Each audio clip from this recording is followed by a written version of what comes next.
The radar pinged at 0347 hours, and I knew immediately something was wrong. I'd been working maritime surveys for 8 years, long enough to recognize the difference between a normal return and something that shouldn't exist. This blip was too large, too defined, sitting exactly where our chart showed nothing but empty ocean. "Captain Ross," I called across the bridge. "You need to see this." Ross crossed the deck in 3 strides, his weathered face illuminated by the green glow of the radar screen. When he saw the signature, his expression went carefully blank, the look of a man who's seen strange things at sea and learned not to react. "Distance?" he asked. 12 nautical miles, bearing 047. Dead in the water. "Transponder?" I checked. Nothing. No AIS, no beacon, no radio contact. Ross pulled out his phone and scrolled through something, his frown deepening. "Call it into Coast Guard. Get me visual confirmation." 20 minutes later, as dawn broke gray and flat across the Atlantic, we had our visual. The ship materialized from the morning haze like something summoned from a ghost story. She was massive, a Panamax-class cargo vessel, maybe 900 feet long, riding high in the water with empty holds. Her hull was rust red, her superstructure white, and from this distance she looked perfectly intact.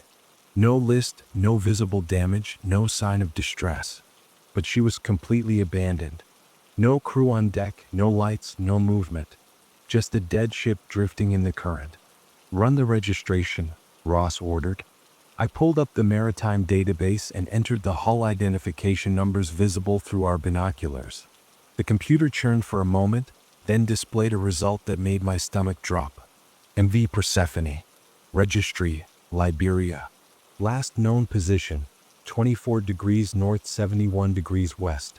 Status, missing, presumed lost. Date, March 13, 2011. "That's impossible," I whispered. "She went missing 13 years ago." Ross leaned over my shoulder, reading the screen. The Persephone had disappeared without a trace in 2011, carrying a crew of 23 and a cargo of electronics bound for South America. The search had lasted 3 weeks before being called off. She'd been declared lost with all hands, her disappearance blamed on the usual suspects: storm, mechanical failure, possible piracy.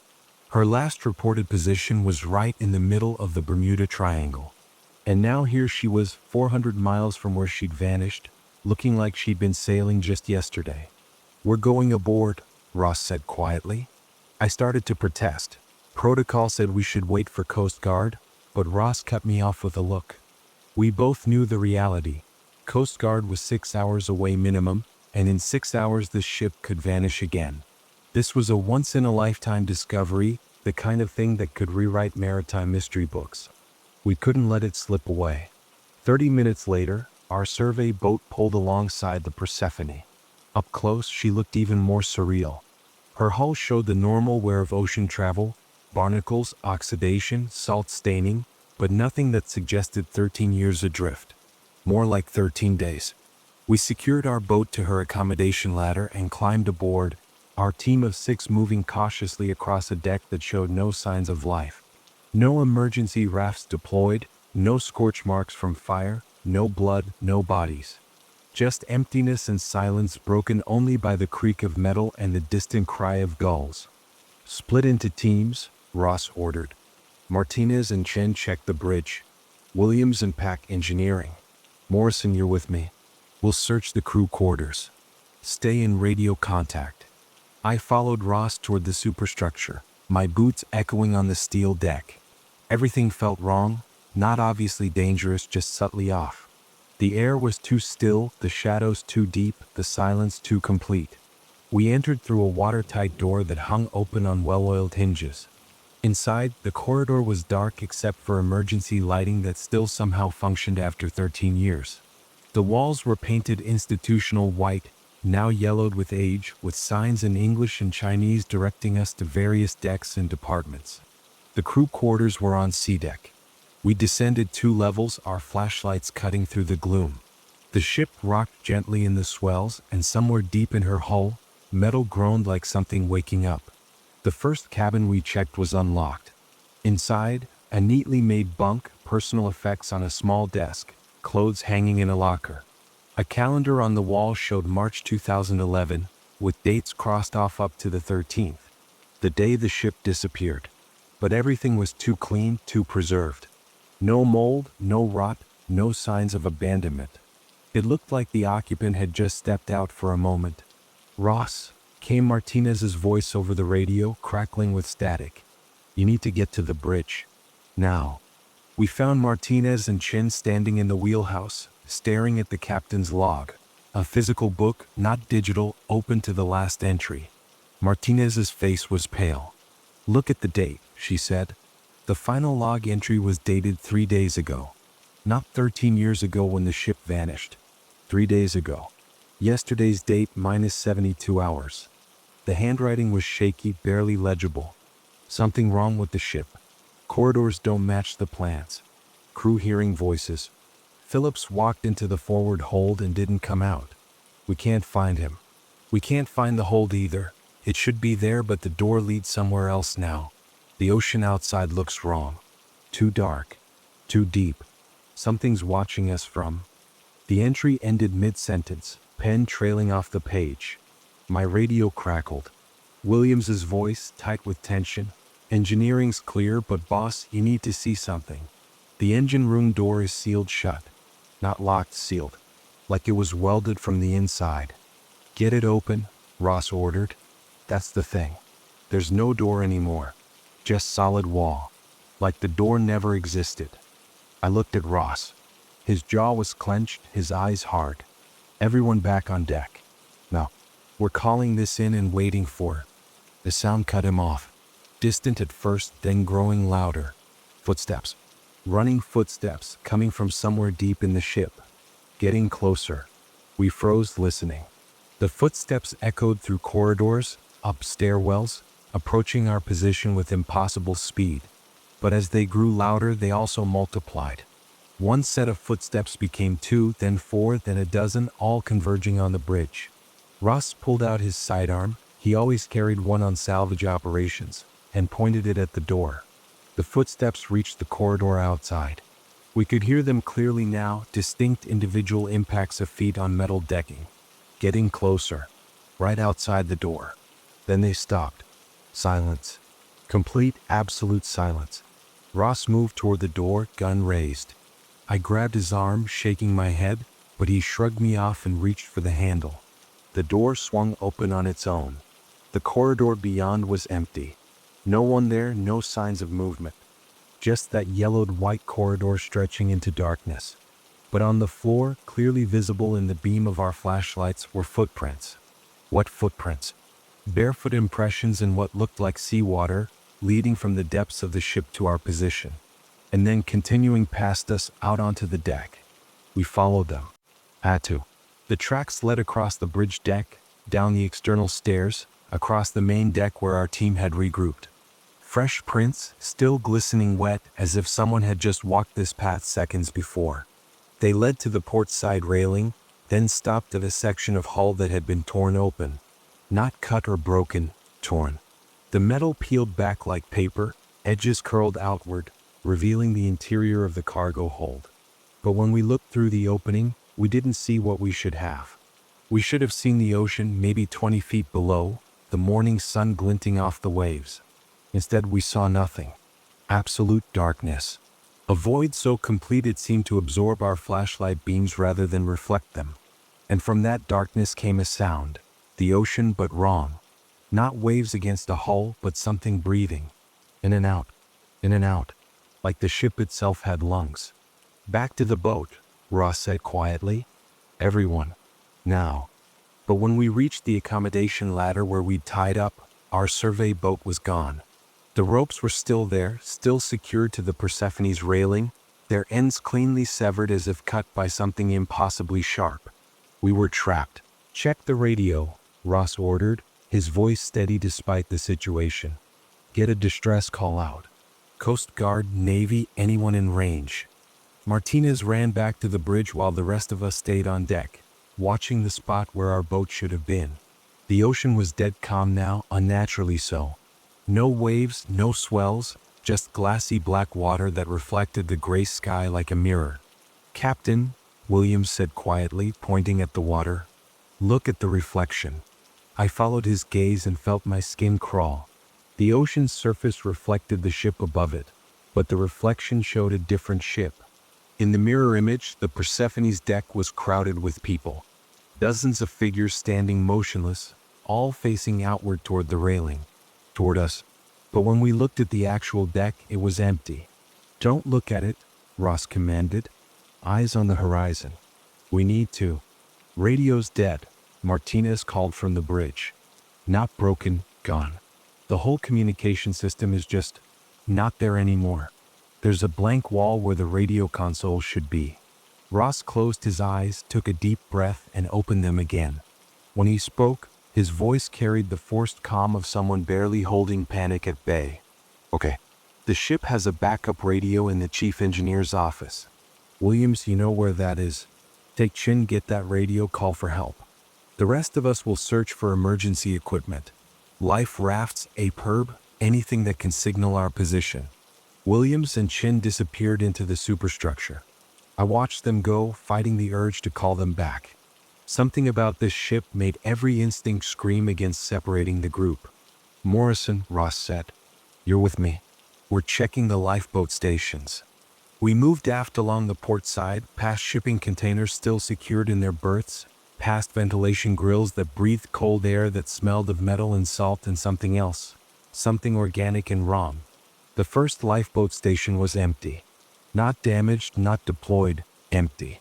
The davits were there, the launching mechanism intact, but the boat itself was simply absent, as if it had never existed.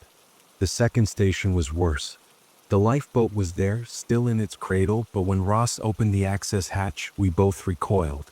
The interior was filled with seawater, not splashed or leaked in, but completely full, water pressed against the hatch like an aquarium. When Ross closed it again, we heard something moving inside, something large. "Forget the lifeboats," Ross muttered. "We'll try the emergency raft containers." My radio crackled. Williams's voice distorted by static. "Captain, problem. The corridors don't. Chief's office should be, but there's just." "Williams? Come in. What's your status?" More static, then Chen's voice, clearer but edged with panic. "The ship's layout is wrong. We've walked down sea deck twice and ended up at the same junction. The corridor loops. It shouldn't be possible, but..." The transmission cut to white noise. "Williams? Chen. Respond." Ross waited 10 seconds, then swore. "Everyone back to the bridge. Now. We regroup, we stick together, we figure this out." Martinez and Pack joined us on deck. Williams and Chin didn't respond to radio calls. We stood in a loose circle, 6 professionals trained in crisis management, all looking at each other with barely concealed fear. "Okay," Ross said. "New plan. We stay together, we move as a unit. We find Williams and Chen, then we find a way off this ship. The ocean's calm, we can swim if we have to. It's only..." He stopped, staring past my shoulder. I turned. The ocean had changed. The glassy black surface was gone, replaced by something that hurt to look at directly. The water was too dark, too deep, and it moved wrong, pulsing rather than flowing, as if the entire sea was a single living thing. And it was rising. Not flooding toward us, but rising uniformly, the entire surface climbing higher relative to the ship. Within seconds, the water level had increased by 5 feet, bringing the ocean nearly level with the main deck. "That's impossible," Pack whispered. "The ship isn't sinking. The water's coming up." Martinez pointed at the torn section of hull, the opening to that void of darkness. "It's coming from there. From inside the ship." She was right. Water was flowing out of the hole, pouring onto the deck in a steady stream that defied gravity and logic. The water flowed upward before falling, like something was pumping it from below. "Move!" Ross shouted. "Get to high ground." We ran toward the superstructure, but before we reached it, the forward cargo hold access hatch burst open with a metallic shriek. More water fountained out, not sea spray but a solid column of liquid darkness that rose 20 feet before spreading across the deck. The water wasn't normal. It was too thick, too viscous, and when it splashed against our boots, it felt cold enough to burn. We made it to the external stairs and climbed to the bridge deck level, watching in horror as the main deck disappeared beneath that impossible flood. The water stopped rising when it reached the level of the torn hull section, as if that hole was the true waterline now, as if the ship existed partially in two different realities. Inside, Ross ordered, "We go up. Top of the superstructure radio mast platform. We can signal from there." We entered the bridge and immediately knew something was wrong. The layout had changed. The corridor that should have led aft toward the captain's quarters now stretched forward, impossibly long, receding into a distance that couldn't exist within the ship's actual dimensions. "That's not possible," Martinez said, her voice breaking. "The ship is only 900 feet long. That corridor goes 4. "Don't think about it," Ross said. "Just keep moving. Find the stairs up." But the stairs were gone. We searched, checking every doorway, but the internal stairwells had vanished, replaced by more corridors that led nowhere and everywhere. Every door opened onto identical passages, and after 5 minutes of searching, we realized we were lost inside a ship we'd mapped an hour ago. "Stop," I said. "Everyone stop. Listen." In the silence we heard it, footsteps. Multiple sets, echoing from different directions. Walking then stopping. Waiting. And voices. Distant, distorted, but definitely human. Calling out names. Calling for help. "Williams?"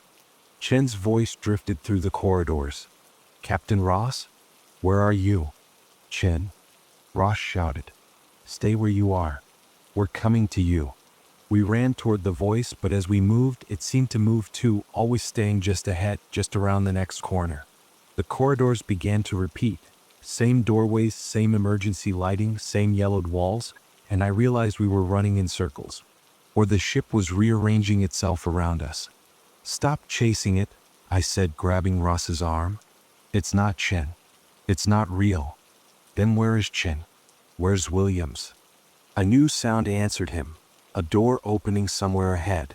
We approached cautiously, weapons drawn, Ross with his sidearm, the rest of us with tools from our belts, anything that could be used to defend ourselves. The open door led to a cabin. Inside we found Williams. He was sitting on the bunk, facing away from us, completely still. His radio was on the floor beside him, crushed flat as if stepped on by something heavy. "Williams?" Ross called. "Are you okay?" Williams didn't respond. Didn't move. Ross stepped closer, reached out to touch his shoulder. Williams turned around. His face was wrong. Not injured, not diseased, wrong. His features had shifted, become unfixed, like we were seeing him through water. His eyes were too large, his mouth too small, and when he smiled there were too many teeth. "The ship is bigger inside," he said in a voice that wasn't quite his. "Much bigger. You should see what's down below. In the holds. Where the water comes from." Ross stumbled backward, and we all retreated into the corridor. The thing wearing Williams's face stood up from the bunk, still smiling, still looking at us with those wrong eyes. "It goes down so far," it said. "Miles and miles. All the way to where they wait. They've been waiting a long time. But now the door is open and they're coming up." It stepped toward us, movement jerky and unnatural, like something that had learned to walk human but hadn't quite mastered it. We ran. Behind us, other doors began opening. I caught glimpses of figures emerging, some in maritime uniforms, some in civilian clothes, all with that same wrongness about them. Not quite human anymore, or perhaps never human to begin with, just things wearing human shapes like poorly fitted costumes. We ran until we found ourselves back on deck. Somehow, impossibly, we looped back to the exterior and stopped at the railing. The ocean below was completely black now. No reflection, no movement. Just infinite depth. And in that depth we could see lights. Hundreds of them. Thousands. Rising slowly from below. Coming up to meet us. The lights rose in formation, organized in patterns that suggested intelligence. They moved with purpose, ascending through the black water in spiraling columns that grew brighter as they approached the surface. "What are those?" Pac whispered. Nobody answered. We were too busy watching, too afraid that speaking would somehow draw their attention. When the first light breached the surface, we saw it wasn't a light at all. It was an eye. Massive, easily 6 feet across, luminescent with its own cold radiance. It rose from the water and focused on the ship, unblinking, and in its depths we could see our own reflections staring back. Except our reflections were underwater, drowning, mouths open in silent screams. More eyes surfaced. Dozens of them surrounding the ship in a ring of watching, waiting intelligence. "Nobody move," Ross breathed. "Don't draw attention. Back away slowly." We retreated from the railing, but as we moved, I realized something that made my blood freeze. Fresh, wet footprints were appearing on the deck. Not footprints coming toward us.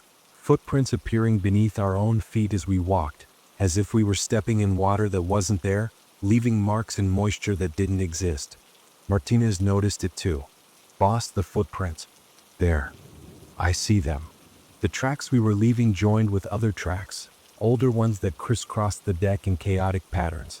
Some led to the torn hull section, some disappeared into the superstructure, and some simply ended in the middle of open deck, as if whoever made them had stepped into thin air and vanished. But one set of tracks was different, fresher than the rest, still glistening with seawater. They led from the accommodation ladder, where our boat had been, across the deck, up the external stairs straight toward us. And they didn't stop. They continued past where we stood, moving toward the forward section of the ship, still appearing as we watched. Fresh prints forming one after another, heading toward the bow. "Someone's on the ship with us," Martinez said. "Or something," Pack added. Ross made a decision. "We follow them. Whoever, whatever, is leaving those tracks might know a way off the ship." It seemed insane, but what was our alternative? Wait here while those eyes in the water watched us? Go back inside the ship where corridors looped impossibly and things wore human faces? At least the footprints provided direction, a goal, something to follow. We moved as a group, weapons ready, following the wet prints toward the bow. They led us past shipping containers, past ventilation housings, past the forward mast. The air grew colder as we advanced, our breath misting despite the tropical coordinates we'd been in when we found the ship. The footprints led to the forecastle deck, the elevated section at the ship's bow. Here, the tracks changed direction sharply, turning toward the starboard railing. And there, leaning over the rail looking down at the water, was a person. A woman. Young, maybe 25, wearing a crew uniform that marked her as a junior engineering officer. Her dark hair was wet, plastered to her skull, and seawater dripped from her clothes onto the deck, creating puddles that shimmered with that same wrong darkness as the ocean. "Ma'am?" Ross called out. "Are you crew? Are you injured?" She didn't turn around, didn't acknowledge us. Just kept staring down at the water, her hands gripping the railing so tightly her knuckles were white. We approached cautiously. As we got closer, I could see her lips moving, whispering something too quiet to hear. Her body swayed slightly as if pushed by a wind we couldn't feel. Ross reached out slowly, carefully, and touched her shoulder. She turned and her face was human, completely normally human. No distortions, no wrongness. Just a terrified woman with tear-stained cheeks and eyes that had seen something that broke her. "You have to stop them," she whispered. "You have to close it before they all come through." "Close what?" "Who are you?" "Engineering Officer Chen. Second shift. We were here, the Persephone, my ship. We crossed into the triangle and everything went wrong. The captain tried to turn back, but we couldn't. The ship wouldn't let us. It kept us here, kept us right here in this spot, and the crew started hearing things, seeing things." "That was 13 years ago," I said gently. "You disappeared in 2011. She looked at me with confusion. 13? No, it was yesterday. We entered the triangle yesterday morning, and by noon everything was... The ship started changing, growing. The corridors went deeper than they should. We tried to abandon ship, but the lifeboats were full of water, and when Jenkins jumped overboard, he fell up instead of down. Just flew up into the sky and disappeared." She was hyperventilating now, her words coming faster. "The captain ordered everyone to the forward hold to wait for rescue. All 23 of us. We went down the ladders, down through deck after deck, following him. But the hold kept going deeper. More ladders, more decks. We descended for hours. When I looked up, I couldn't see the surface anymore. Just darkness. Just down. How did you get back up here? Martinez asked. I didn't. I'm still down there. Chin smiled, and it was the saddest thing I'd ever seen. We're all still down there. In the dark. At the bottom. This is just an echo. A memory. A warning. She pointed at the torn section of hull, the opening to that void. That's where we are. Down in there. Down where the water comes from. Where they live. Who lives there? Ross demanded. But Chin was looking past us now, her attention drawn to something behind us. Her expression shifted from sadness to horror. Oh no, you brought them with you. You brought them up from below. We spun around. The figures stood at the edge of the forecastle, blocking our path back to the superstructure. 5 of them, Williams and 4 others we didn't recognize, all wearing the Persephone's crew uniform. All with that same wrongness about them, features that shifted and blurred if you looked too directly. The ship wants you to go down, the Williams thing said. Down to where we are. Down to the dark places. You'll understand when you get there. You'll see what we see. Feel what we feel. They advanced slowly, moving with synchronized steps like they were controlled by a single will. Ross raised his gun. Stay back. I'm warning you. Bullets won't help, Chin whispered. They're not really here. Nothing's really here. The ship is showing you what it wants you to see, making you believe in walls that aren't walls, in surfaces that aren't surfaces. Reality is thinner here. The triangle pulls reality apart at the seams, and in the gaps between what is and what isn't, they live. They wait. They watch. The figures were 10 feet away now, close enough to see their eyes. Multiple eyes where there should only be 2, arranged in patterns that hurt to perceive. Jump, Chin said. What? Jump overboard. Is the only way. The ship can't hold you if you're in the water. You'll wake up somewhere else. Somewhere real. That's insane, Pax said. We'll drown. Or those things in the water will. You're already drowning, Chin interrupted. You've been drowning since you boarded. This is what drowning feels like when it takes hours instead of minutes. The figures were 5 feet away. Ross looked at the rest of us, his face grim. Together. On 3. We go over the side together. 1. The figures raised their hands, reaching for us. 2. Chin smiled. I'm sorry. I should have warned others. Should have painted signs. Should have done something to keep people away. But the ship wouldn't let me. It needs new people. Fresh minds to fill its corridors. Fresh bodies to sink into the deep. 3. We ran for the railing and jumped. For a moment I was suspended in air, seeing the Persephone from outside, and from this angle I could see that the ship was wrong, had always been wrong. Its hull curved in impossible ways, containing spaces that shouldn't exist within its dimensions. It wasn't a ship anymore. It was a shell, a facade, a trap shaped like something familiar to lure in the unwary. Then I hit the water. It wasn't cold. It wasn't wet. It wasn't anything my senses could properly identify. I was falling through liquid darkness that wasn't liquid, wasn't darkness, was something my brain had no reference for and could only translate as drowning. Down, down, down. Past where the ocean should have ended. Past where the seafloor should have been. Down into spaces that existed between the gaps in reality, where the things that watched from the deep made their homes. And as I fell, I heard them singing, calling, welcoming us to the place where the Persephone's crew had been for 13 years. The place we would be forever. I don't know when I stopped falling. There was no impact, no sudden stop, just a gradual realization that I wasn't moving anymore. I was suspended in perfect darkness, neither sinking nor floating, just existing in a space that had no up or down, no reference points, no physics that made sense. I tried to move my arms and found I could, though there was no resistance, no sense of pushing against water or air. Just movement and emptiness. Ross. I called out and my voice echoed wrong, not bouncing back from surfaces, but continuing outward forever, growing in volume instead of fading, until dozens of my own voices were calling back to me from impossible distances. A light appeared in the darkness. Not a flashlight. Mine was gone, lost in the fall, but a cold blue luminescence that seemed to come from the void itself. In its glow I saw the others. Martinez floated nearby, her eyes wide with terror. Pac was further away, rotating slowly like an astronaut in zero gravity. Ross and the remaining crew member whose name I couldn't remember were visible in the distance, tiny figures silhouetted against the blue glow. And beneath us, or above us, or in whichever direction the glow came from, was the source of the light. It was vast, impossibly vast. An eye the size of a building, maybe larger, embedded in something that my brain couldn't process as having a shape.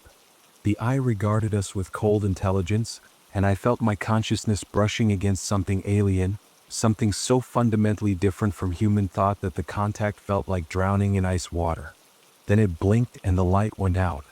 In the new darkness, other lights appeared. Dozens of eyes, hundreds, all focusing on us from different angles. We were surrounded by watching entities that existed in this between space, this gap in reality that the Persephone had fallen into 13 years ago. "Don't look at them," Ross's voice came from the darkness. "Close your eyes. Don't let them see you seeing them. It's how they get in." Too late.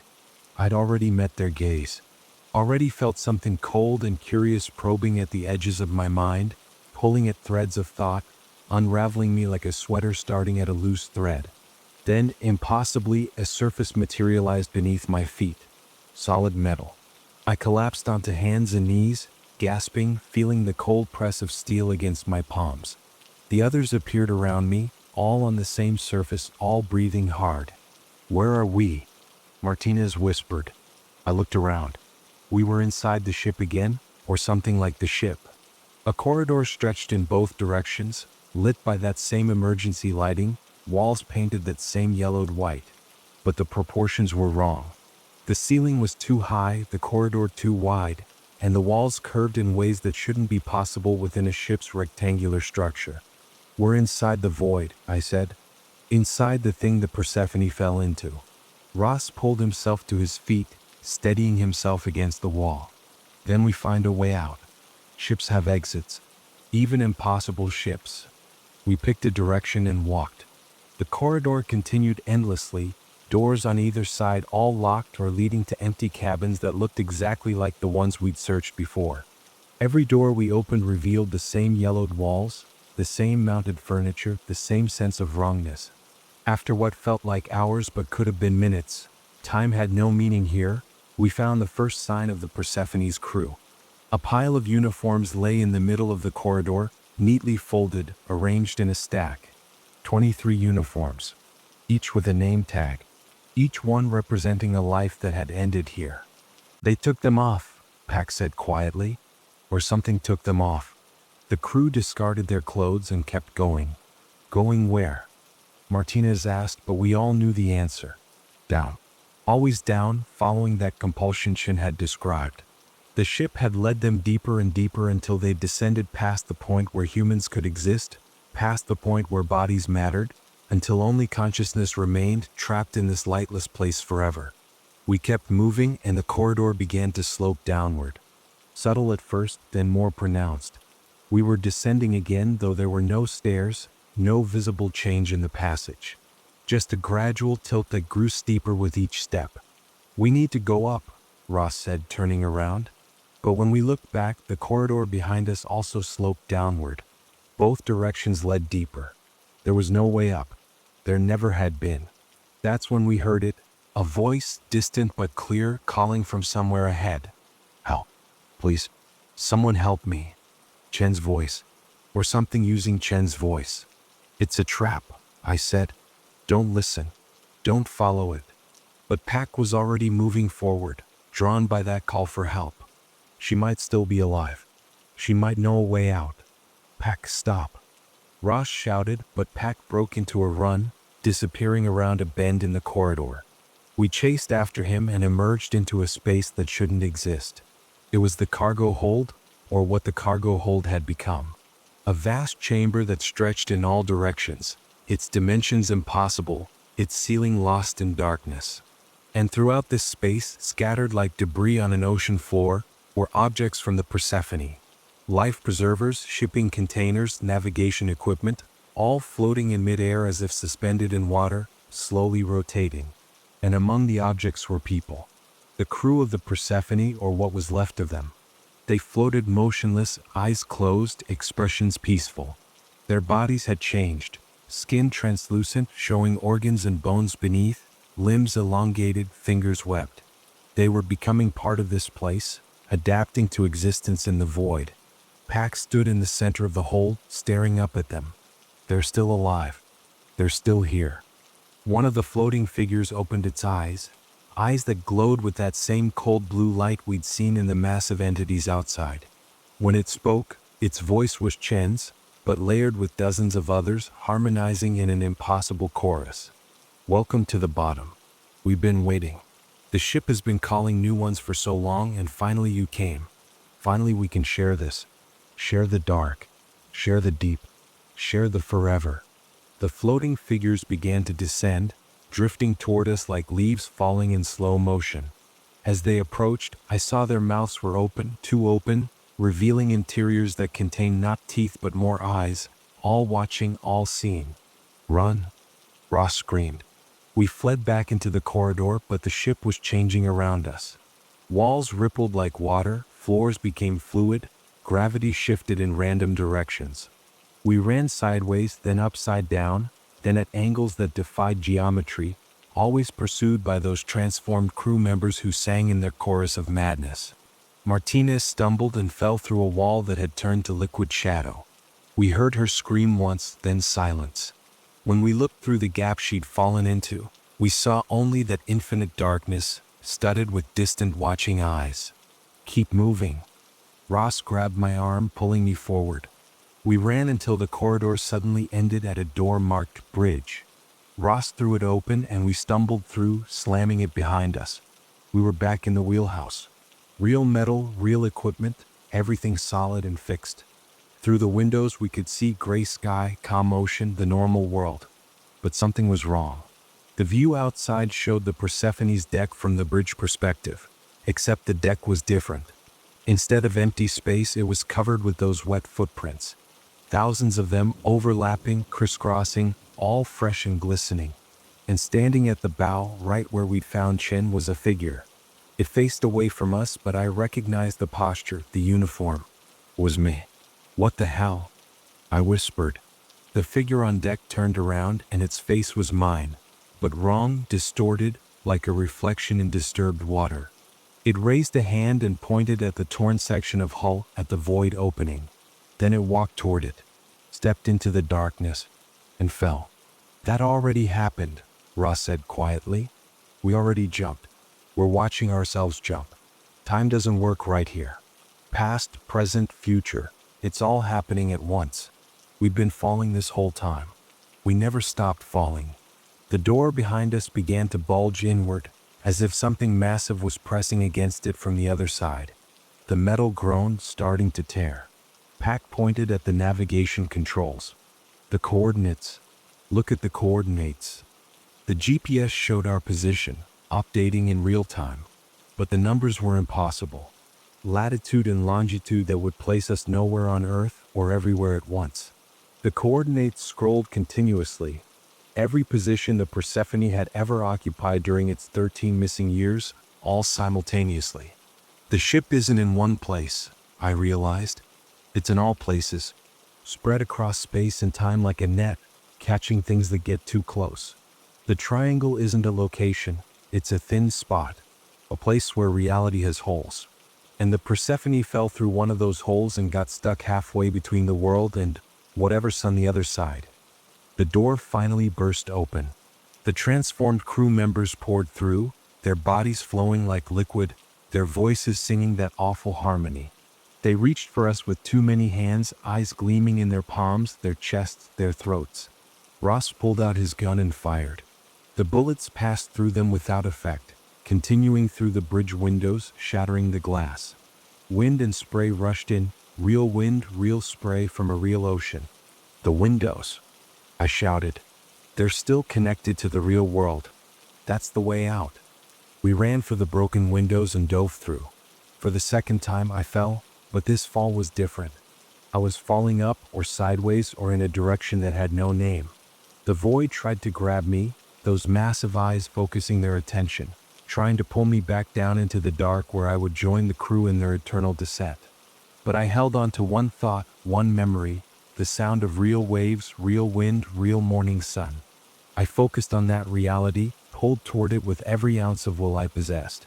And suddenly I was in water. Real water. Cold, salty, buoyant. I burst to the surface, gasping, and saw the Persephone 50 yards away, listing badly to port, her hull torn open, taking on water. The real Persephone, the physical ship, dying at last after 13 years of impossible existence. Ross surfaced beside me, then Pack. We treaded water, watching the ship sink. It went down slowly, stern first, her bow rising high as the ocean claimed her. As she descended, I saw figures on her deck, the transformed crew watching us go, their eyes glowing softly in the gray morning light. The ship slipped beneath the waves, and with her went the doorway to that between place, that void where reality had holes. The ocean closed over her like a grave, and she was gone. Martinez? I called out, spinning in the water. Martinez. No answer. Just the three of us, floating in the empty Atlantic. In the distance I heard an engine. Our survey boat was approaching, undamaged, as if it had never been cut loose.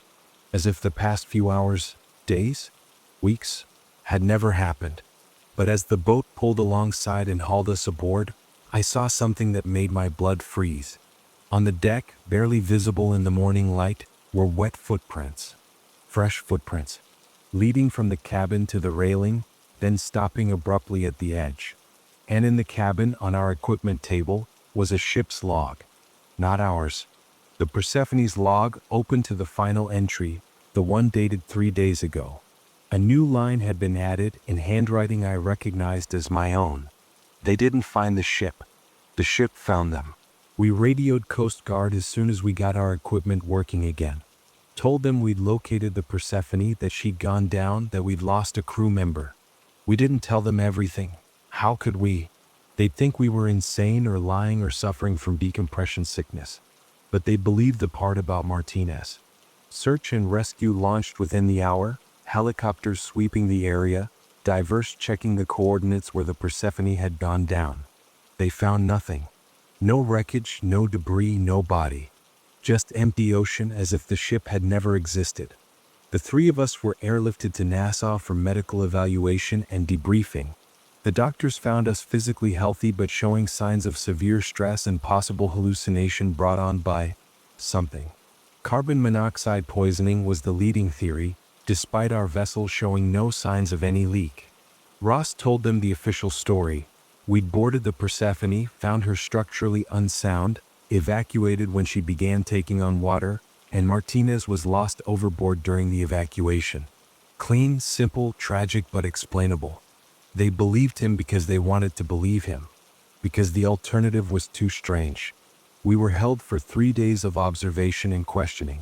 On the second day, I noticed something odd. Every time I looked at a clock, it showed a different time than I expected. Hours would pass in what felt like minutes, or minutes stretched into hours. Time had become unreliable for me, elastic and strange. Pack noticed it too. He'd look away from his watch and look back to find it had jumped ahead or fallen behind. "It's still with us," he whispered when we were alone. "Whatever that place was, it's still affecting us." On the third day, Ross called us to his hospital room. He looked worse than when we'd been rescued, not physically ill, but deeply shaken. He pointed at the television showing a news report about a fishing vessel that had vanished in the Triangle the night before. All hands just gone with no distress call. "It's still happening," he said. "The doorway closed when the Persephone sank, but there are other doorways. Other thin spots. The Triangle isn't done." That night I couldn't sleep. I paced my room, listening to the hospital's quiet sounds, trying to process everything we'd experienced. Around 3 a.m. I heard something outside my door. Footsteps, wet and squelching, moving down the corridor. I pressed my eye to the door's small window and saw them. Footprints appearing on the polished linoleum floor. Fresh, wet, bare footprints leading from the elevator toward my room. They stopped at my door. I held my breath watching, waiting. A knock. 3 sharp raps on the door. I didn't answer. Couldn't answer. Just watched as the doorknob slowly turned, locked. Thankfully I'd locked it, and then stopped. The footprints retreated, heading back toward the elevator, and disappeared. When I checked the corridor 5 minutes later, the floor was dry. No footprints. No evidence anyone had been there. But on my room's door was a wet handprint. And in the smudged water, someone had written 2 words. Come back. The next morning they discharged us. Ross had already filed his report, submitted our findings, and formally resigned from the survey company. Pack had booked a flight home to California and told me he was never going near the ocean again. What about you? He asked as we stood outside the hospital, watching Nassau traffic flow by. I don't know, I said honestly. I keep thinking about Martinez, about the crew of the Persephone. They're still down there, still in that place. Conscious. Where? Trapped forever. There's nothing we can do for them. Maybe not. But we can warn people. We can tell them the triangle isn't just a superstition. Something real is down there. Something that pulls ships into places they can't escape from. Pac gave me a long look. Nobody will believe us. I know. We said our goodbyes. I watched Pac get into a taxi and disappear into the city, probably never to see him again. Then I went back to my hotel and opened my laptop. I needed to document everything. Every detail, every moment, every impossible thing we'd witnessed. Not for officials or investigators. They'd already dismissed our experience as stress-induced hallucination. But for other mariners, other people who worked the Atlantic who might encounter what we'd encountered. I typed for hours, getting it all down while the memories were still fresh. But as I wrote, I noticed something disturbing. My account didn't match what I remembered. Details were different. Events happened in different orders. It was like I was remembering 2 versions of the same story, both equally real, overlapping and contradicting each other. Time doesn't work right, I remembered Chin saying. Past, present, future. It's all happening at once. What if we were still on the Persephone? What if we'd never left? What if the hospital, the debriefing, sitting in this hotel room typing, was just another layer of the trap, another corridor in the infinite maze? I stood up and walked to the window, looking out at Nassau Harbor.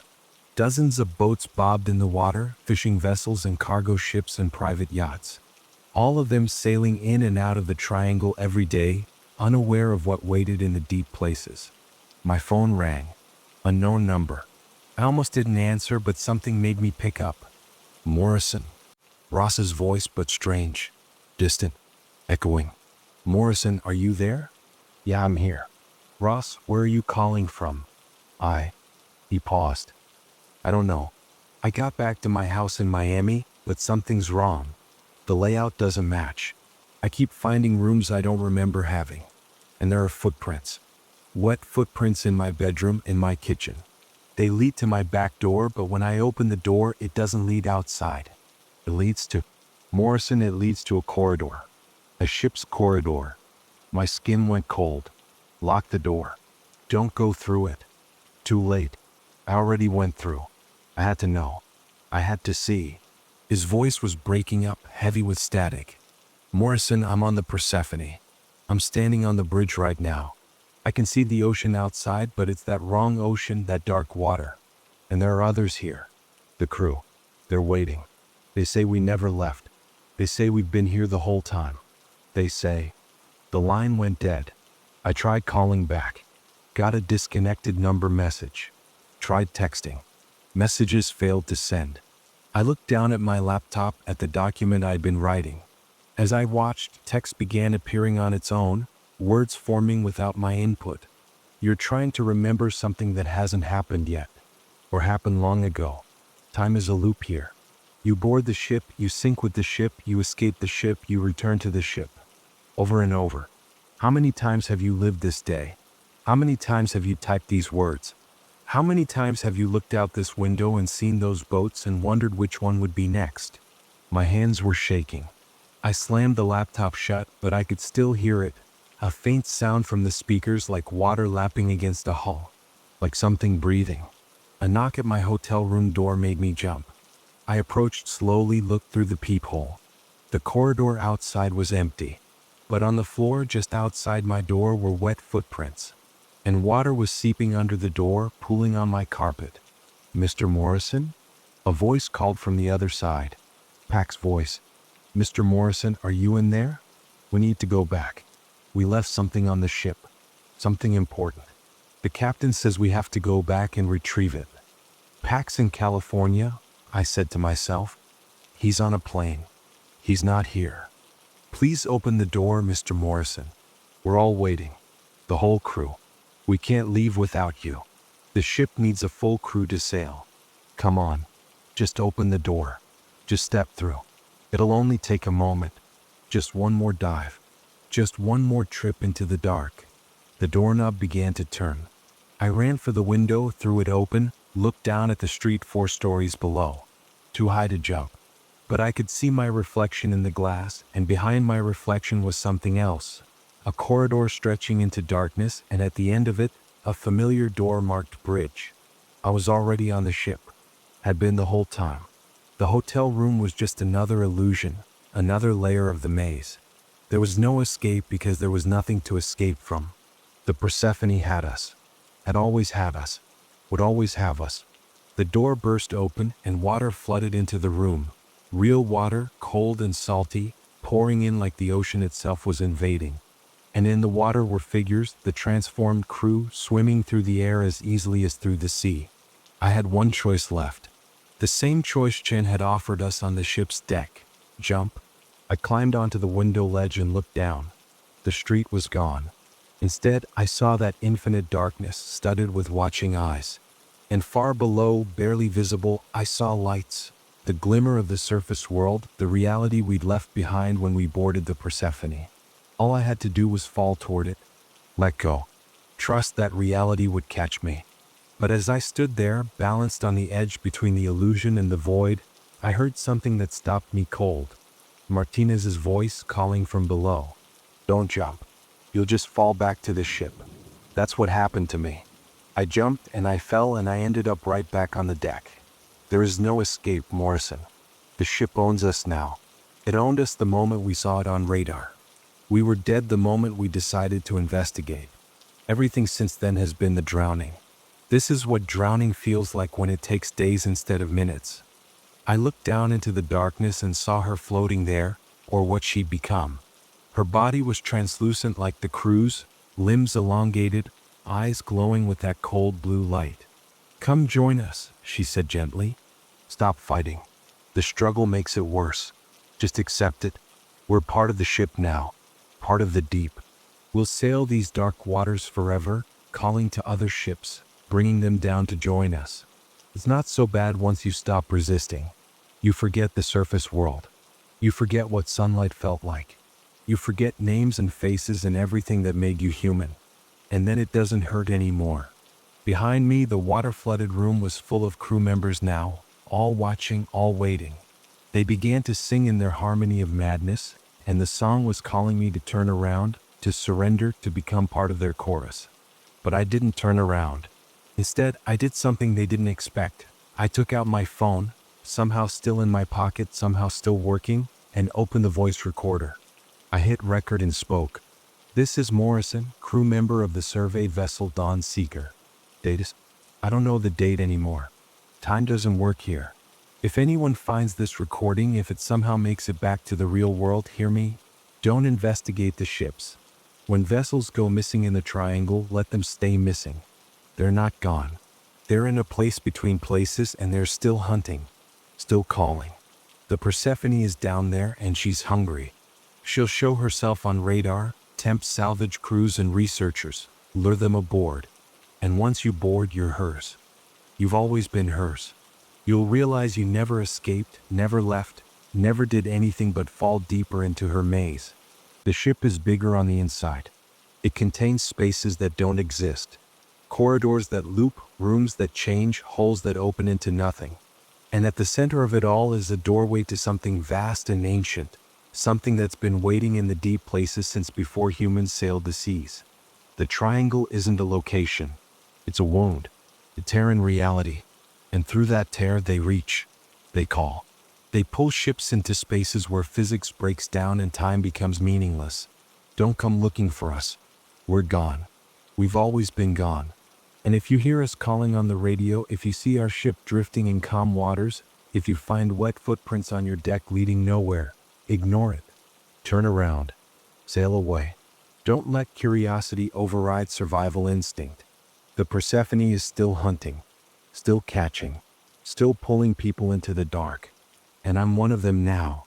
I ended the recording and looked at my phone. The screen showed dozens of missed calls, all from my own number, all time-stamped from impossible dates. 2024, 2015, 2037. Time was collapsing, all moments happening simultaneously.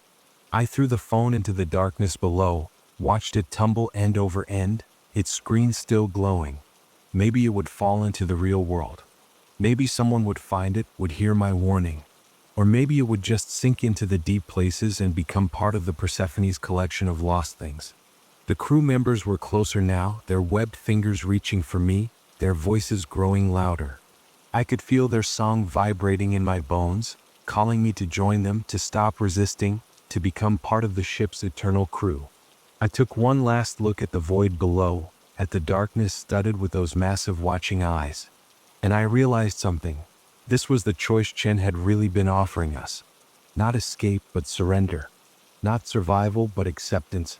You can't fight the ocean. You can only choose how you drown. I closed my eyes and let myself fall backward into the waiting arms of the crew, into the water that flooded the room, into the ship that had already consumed us. And as consciousness faded, as I felt my body changing, becoming something that could exist in the between spaces, I heard the ship's engine starting up.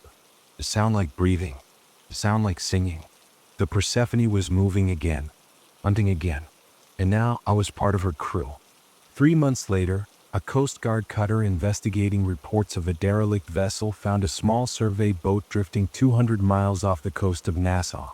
The Dawn Seeker, registered to a maritime survey company, completely abandoned.